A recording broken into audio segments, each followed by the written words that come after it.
Hello అందరికీ నమస్కారం. Welcome to our channel. Ravan అనే వ్యక్తి ఇప్పుడు జైల్లో ఉన్నాడు. రిమాండ్ విధించారు. 14 రోజుల రిమాండ్ విధించింది కోర్టు. రావణ్ తప్పు చేశాడా లేదా, రావణ్ నిజంగానే ఇటువంటి కార్యక్రమాలు అసాంఘిక చర్యలకు పాల్పడ్డా అన్నది ప్రతి ఒక్కరూ ఎవరికి తోచినట్లు వాళ్ళు చర్చించుకుంటున్నారు. ముందుగా మాజీ ఐపీఎస్ అధికారి ఏబి వెంకటేశ్వరరావు గారు ఏం చెప్తున్నారో ఒకసారి వినండి, తర్వాత మనం మాట్లాడుకుందాం. ఉగ్రవాద నిరోధక చట్టం యొక్క ఉద్దేశాలకి రావణ్ మీద పెట్టినటువంటి యుఏపిఏ కేసు ఏదైతే ఉందో ఆ ఉగ్రవాద నిరోధక చట్టం యొక్క ఉద్దేశాలకి పూర్తి వ్యతిరేకం. రావణ్ మీద పెట్టిన 20 పేజీల రిమాండ్ రిపోర్టు చదివాను. ఇందులో పెట్టిన సెక్షన్లన్నీ చదివాను. ఆ సెక్షన్లో ఒక్కొక్క సెక్షన్ అర్థం ఏమిటో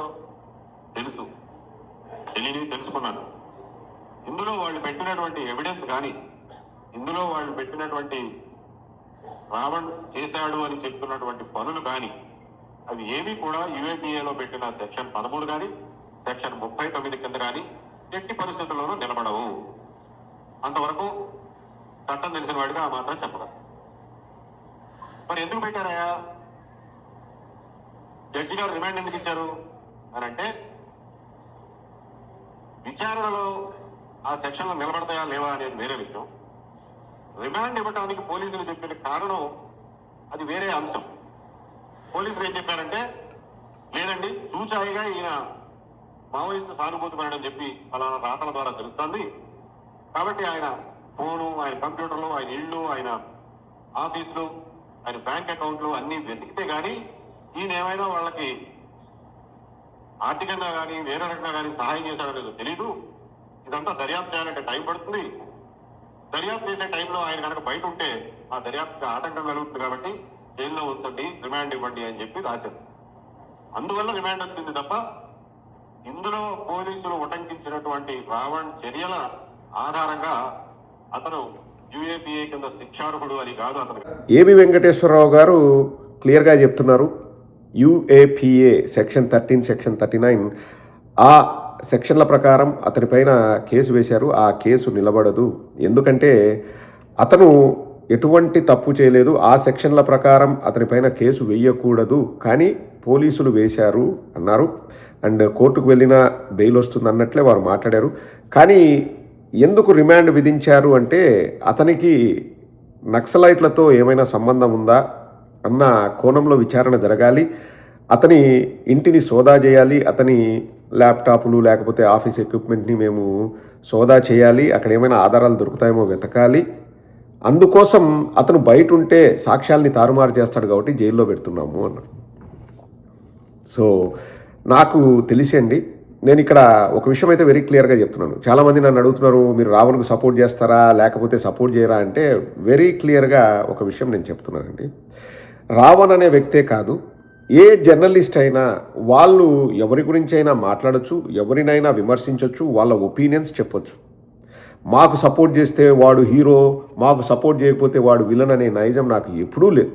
నేను ఏ రోజు కూడా ఏ జర్నలిస్టు గురించి కూడా ఈ జర్నలిస్టు మంచివాడు, ఈ జర్నలిస్టు చెడ్డవాడు అని చెప్పేసి నేను ఏ రోజు కూడా సర్టిఫికేట్ ఇవ్వలేదు. అఫ్కోర్స్ నాకు అతను చెప్పింది నచ్చితే, ఆయన చెప్పింది నాకు నచ్చితే నేను మాట్లాడిండొచ్చు, లేకపోతే ఈ వ్యక్తి చెప్పింది నాకు నచ్చలేదని మాట్లాడిండొచ్చు. కానీ ఎవడు మంచోడు, ఎవడు చెడ్డోడు, ఎవడు ఏ కార్యక్రమాలు చేస్తున్నాడు లేకపోతే ఏ కార్యకలాపాలు చేసుకుంటున్నారన్నది నాకు అవసరం లేదు. అండ్ రావణ్ నాకు వ్యక్తిగతంగా పరిచయం ఉంది. 1-2 సార్లు ఫోన్లో మాట్లాడుకున్నాం, 1-2 సార్లు మెసేజెస్ ఎక్స్చేంజ్ చేసుకున్నాం.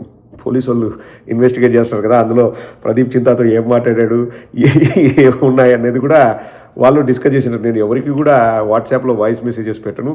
మ్యాక్సిమం నేను ఎవరికి మెసేజ్లకు రిప్లైయే ఇవ్వను. సో ఇదంతా ఎందుకు చెప్తానంటే, రావణ్ నాకు తెలుసు. 1-2 సార్లు నాకు అతనే మెసేజ్ చేస్తే నేను మాట్లాడాను. అండ్ నేను ఏ రోజు కూడా ఏ జర్నలిస్ట్కి కూడా ఫోన్ చేసి వాళ్ళను నేను ఇన్ఫ్లుయెన్స్ చేయను. నా గురించి చెప్పండి, లేకపోతే వైఎస్ఆర్ కాంగ్రెస్ పార్టీ గురించి చెప్పండి, లేకపోతే జగన్మోహన్ రెడ్డి గారి గురించి చెప్పండి అని నేను ఏ రోజు కూడా మాట్లాడను. సో రావణ్ ఏం చేశాడు అన్నది బయట ప్రపంచం ఎంత చూసిందో నాకు అంతే తెలుసు. అండ్ నా వ్యక్తిగత అభిప్రాయం చెప్పాలంటే, ఇప్పుడు ఒక వ్యక్తి బయటికి వచ్చి మీడియాలో మాట్లాడుతున్నప్పుడు మనకు తెలుసో తెలియకో మన వ్యక్తిత్వం ఏంటి, మన క్యారెక్టర్ ఏంటన్నది అందరూ ఒక అంచనాకు వస్తారు. ఇతను దుందుడుకు స్వభావం ఉందా, లేకపోతే మృదు స్వభావ, ఆలోచించి మాట్లాడతాడా, లేకపోతే అనాలోచితంగా మాట్లాడతాడా, వ్యవస్థల్ని గౌరవిస్తాడా, రాజ్యాంగం పైన గౌరవం ఉందా, పోలీస్ వ్యవస్థ పైన గౌరవం ఉందా, న్యాయ వ్యవస్థ పైన గౌరవం ఉందా అనేది ప్రజలు ఒక అభిప్రాయానికి వస్తారు. అండ్ నేను గత సంవత్సరంన్నరగా అంటే నేను ఎప్పుడు కూడా యూట్యూబ్లో ఫుల్ 30 minutes 40 minutes వీడియోలు చూడండి. మామూలుగా ట్విట్టర్లో 1 నిమిషం 30 seconds ఏమన్నా వస్తూ ఉంటాయి. అలాంటివి చూసినప్పుడు నాకు అనిపించేది, మీ అందరికీ అనిపించే అభిప్రాయం నాకుంది. ఒక నక్సలైట్లతో సంబంధమో లేకపోతే పెట్రోమాక్సలైట్లతో సంబంధమో పెట్టుకున్న వ్యక్తి అయితే బయటికి వచ్చేసి అంత బహిరంగంగా మాట్లాడే అవకాశం అయితే చాలా అరుదు. అండ్ ఆ కేసు ఇప్పుడే ఎందుకు పెట్టాల్సి వచ్చింది అన్నది ఇంకా ప్రజలందరికీ తెలుసు. అందులోనూ 4 సార్లు కేసులు వేసి 4 సార్లు బెయిల్ వచ్చిన తర్వాత 5వసారి యూఏపీఏ సెక్షన్ 1339 కింద కేసులు వేశారంటేనే ఇంకా దాని వెనక ఏమి ఆలోచనలు ఉన్నాయో మనకు క్లియర్గా అర్థమవుతుంది. And when the court is involved, like మనం ఇంకా అంతకంటే ఎక్కువ మాట్లాడాల్సిన అవసరమే లేదు. Matter is sub judice. సో వాళ్ళు నిర్ణయాలు తీసుకుంటారు. కోర్టులో ప్రశ్న తరపు లాయర్లు వాదనలు వినిపిస్తారు, అవతల వాళ్ళు వాదనలు వినిపిస్తారు. సో ఏం చేశారు, ఎందుకు చేశారు, కక్ష సాధింపు చర్యలో భాగంగా అరెస్టులు రిమాండ్లు జరుగుతున్నాయా అన్నది ఇంకా నెక్స్ట్ తేలుతుంది. మనం అంత ఆవేశంగా మనం మాట్లాడాల్సిన అవసరం లేదు, ఎందుకంటే మ్యాటర్ కోర్టులో ఉన్నప్పుడు. అండ్ రెండవది ఇక్కడ రాజకీయ కోణం, మత కోణం ఇవి కూడా ఇన్వాల్వ్ అయ్యాయి. రాజకీయ కోణం ఏంటంటే అసలు రావణ్ వైఎస్ఆర్ కాంగ్రెస్ పార్టీకి చెందినవాడా అంటే మమ్మల్ని కూడా ఇంతకుముందు తిట్టాడు. మేము ఫస్ట్ నుంచి జర్నలిస్టులకు కానీ, పత్రికా అధిపతులకు కానీ, లేకపోతే ఇంకొకరికి కానీ మేము ఫస్ట్ నుంచి రిక్వెస్ట్ చేసేది ఏంటంటే ఏది మంచో ఏదో చెడో చెప్పండి, కానీ ఒక వ్యక్తికో ఒక పార్టీకో కొమ్ము కాస్తూ నిస్సిగ్గుగా జర్నలిజం విలువలకు తిలోదకాలు ఇస్తూ మీరు మాట్లాడొద్దు అని మాత్రమే మేము డే 1 నుంచి చెప్తున్నాం. నేను మాకు సపోర్ట్ చేసే జర్నలిస్టులను కూడా ఏ రోజు కూడా అబ్బా ఇతను అద్భుతంగా మాట్లాడాడు అని నేను పెద్దగా చెప్పను.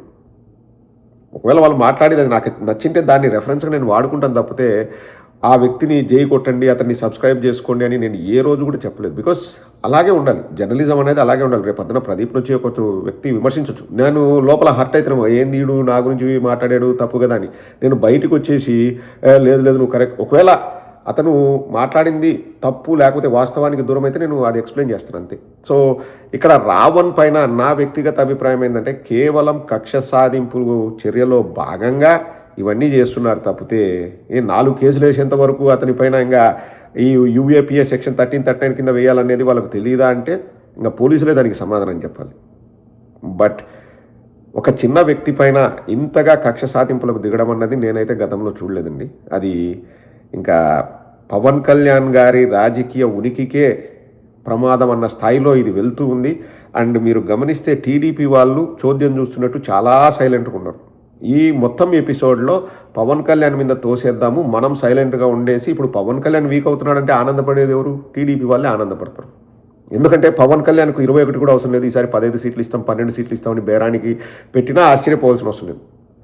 పవన్ కళ్యాణ్ ఎందుకంత సీరియస్గా తీసుకుంటున్నారంటే పవన్ కళ్యాణ్కి ఇప్పుడు కాదు, రాజకీయ అరంగేట్రం నుంచి చూసుకుంటే కక్షతోనే అన్నీ. కాంగ్రెస్ వాళ్ళు మా కుటుంబాన్ని టార్గెట్ చేస్తున్నారు, అందుకే రాజకీయాల్లోకి వచ్చాను, నాలాంటి వాడిని టార్గెట్ చేస్తే సామాన్యుల పరిస్థితిని నేను కక్ష తీర్చుకోవడానికి వచ్చాను, నార్త్ ఇండియా సౌత్ ఇండియా పాచిపోయిన లడ్డూలు, చంద్రబాబు నాయుడు 2009లో మంచోడే, 2014లో చంద్రబాబు నాయుడుని కూడా నేను ఫ్రెండ్షిప్ చేసుకుంటా, ఎందుకంటే నేను కక్ష తీర్చుకోవాలి, నాకు జగన్మోహన్ రెడ్డి గారి పైన కక్ష ఉంది, రాజశేఖర రెడ్డి గారి కుటుంబం పైన కక్ష ఉంది, కక్ష అని ఆయనది ఎప్పుడు కూడా కక్షతో జరిగిన రాజకీయమే తప్పితే ప్రజలకు మంచి చేద్దాం, ప్రజలకు ఇది మేలు జరుగుతుంది అనేది ఎక్కడా లేదు. ఒక సాయికృష్ణకు అన్యాయం జరిగింది కదా అంటే నేను హోమ్ మినిస్టర్ కాదు అంటాడు. అదే నువ్వు చట్టాలని అన్నిటినీ చేతిలోకి తీసుకొని రావణ్ పైన కక్ష సాధింపుకు దిగుతావు. ఎవరయ్యా ఇబ్బంది పడుతుందంటే రావణ్ ఇబ్బంది పడవచ్చు, కానీ నిజంగా ఇబ్బంది పడేది, ఇబ్బందులో పెట్టుకునేది పవన్ కళ్యాణ్ తన రాజకీయ భవిష్యత్తును. చంద్రబాబు నాయుడు గారు కాకలు తీరిన రాజకీయ యోధుడు ఆయన. ఆ విషయంలో మాత్రం ఎక్కడ సైలెంట్గా ఉండాలా, ఎక్కడ వాయిస్ రైజ్ చేయాలా, ఎక్కడ దాన్ని మనం క్యాష్ చేసుకోవాలా అనే దాంట్లో చంద్రబాబు నాయుడు సిద్ధాస్తుడు. చక్కటి ఉదాహరణ సాయికృష్ణ తల్లి గారిని జగన్మోహన్ రెడ్డి గారు కలిసిన 4-5 గంటల వ్యవధిలోనే వారిని పిలిపించుకొని అపాయింట్మెంట్ ఇచ్చి వారిని ఓదార్చారు. ఇంకొకరైతే ఏమనుకుంటారు, లేదు చంద్రబాబు నాయుడు ఇట్లా కలిశాడు చూడు, జగన్మోహన్ రెడ్డి కలిసిన తర్వాత కలిశాడు అనుకుంటారు అని చెప్పేసి కొందరు ఆగిపోవచ్చు. కానీ చంద్రబాబు నాయుడు ఆయన్ని పట్టించుకోలేదు. ఎందుకంటే ఒక 2-3 నెలల తర్వాత చంద్రబాబు నాయుడు ముందు కలిశాడు జగన్మోహన్ రెడ్డి గారి కంటే అని కూడా వాళ్ళ మీడియా క్రియేట్ చేయగలదు. ఆ టాలెంట్ చంద్రబాబుకు ఉంది. కానీ పవన్ కళ్యాణ్ ఇంతవరకు సాయికృష్ణ వాళ్ళ అమ్మను కలవలేదు. ఏంటి సంకేతం? సో పవన్ కళ్యాణ్ గారు, ఇంకా మీరు ఇట్లే కక్ష తీర్చుకుంటూ ఉండండి. All the best. మీరు ఎంతమందిపై కావాల్సింటే అంతమందిపై కక్ష తీర్చుకోండి. మీ పవర్ ఏంటో చూపిస్తున్నారు. మీరు పవర్ స్టార్ కదా, పవర్ స్టారా పవర్లెస్ స్టారా అన్నది ప్రజలు తొందరలోనే నిర్ణయిస్తారు. అండ్ ఏబి వెంకటేశ్వరరావు గారు చెప్పిన దాని ప్రకారం అరెస్ట్ అయ్యింది తప్పు చేసినాడని కాదు, సాక్ష్యాలు తారుమారు చేస్తాడేమో బయట ఉంటే అని చెప్పి అరెస్ట్ చేశారంట. తొందరలోనే బెయిల్ వస్తుందన్న సంపూర్ణ విశ్వాసం మాకుంది. ఎందుకంటే న్యాయ వ్యవస్థలపైన గౌరవం ఉంది. అండ్ ఆల్సో జర్నలిస్ట్ సోదరులపైన నాకు అత్యంత గౌరవం, భక్తిభావం ఉంది. ఎందుకంటే వాళ్ళు ప్రపంచానికి వార్తలు తెలియజేస్తారు.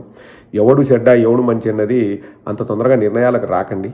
ఇప్పుడు నన్ను తిడితే వాడు చెడ్డోడు, నన్ను పొగిడితే వాడు మంచోడు, నాకు నచ్చింది మాట్లాడితే వాడు చెడ్డోడు, నాకు నచ్చని మాట్లాడితే వాడు ఇలా అలా అని మనం ఆలోచించాల్సిన అవసరం లేనే లేదు. బట్ ఈ కేసులన్నీ కూడా కక్ష సాధింపు చర్యల్లో భాగంగా పెడుతున్న కేసులు తప్పితే ఏదో నిజంగా నక్సలైటా, పెట్రోమాక్సలైటా, లేకపోతే ఫ్లడ్ లైటా అన్నది తొందరలోనే కోర్టులు నిర్ణయిస్తాయి.